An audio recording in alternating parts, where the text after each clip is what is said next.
এবার ভারত নিউজিল্যান্ডের চ্যাম্পিয়ন্স ট্রফির ফাইনাল ম্যাচ অনুষ্ঠিত হওয়ার আগে ফলাফল প্রকাশ করে দিল জ্যোতিষী টিয়ারিকু। তো সম্মানিত ভিউয়ার্স, বিস্তারিত জানুন পুরো ভিডিও জুড়ে।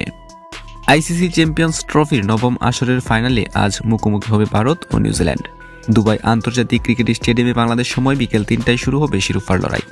টানা তৃতীয়বার আইসিসি ইভেন্টের ফাইনালে ওঠা ভারত চ্যাম্পিয়ন্স ট্রফিতে নিজেদের তৃতীয় শিরোপা জিততে মরিয়া। অন্যদিকে 2000 সালে একবার শিরোপা জেতা নিউজিল্যান্ড 25 বছরের আক্ষেপ গুছিয়ে দ্বিতীয় শিরোপা জিততে উদ্গ্রীব। সবকিছু মিলিয়ে ফাইনালের আগে দুই দলের মধ্যে রোমাঞ্চকর এক লড়াইয়ের আভাস মিলছে।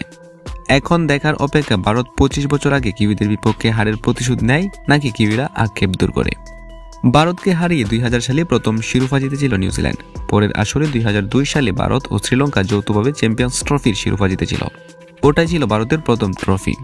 এরপর 2013 সালে ইংল্যান্ডকে হারিয়ে দ্বিতীয়বারের মতো চ্যাম্পিয়ন্স ট্রফির শিরোপা জিতে তারা।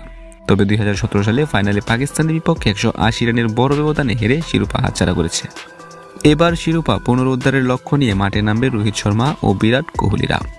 তবে এদিকে ভারত ও নিউজিল্যান্ডের ম্যাচ শুরু হওয়ার আগেই গরম তথ্য প্রকাশ করেছেন জ্যোতিষী টিয়ারিকু। জ্যোতিষী টিয়ার সামনে দুই দেশের পতাকা রাখলে সে ভারতের পতাকায় উত্তোলন করেন। সে বলেন আজকের ম্যাচে নাকি ভারতই জিতবে। তবে গোল বলের খেলা কে জিতে তা আগেই বলা যায় না। যারা মাঠে বেশি ভালো খেলবে তারাই জিতবে।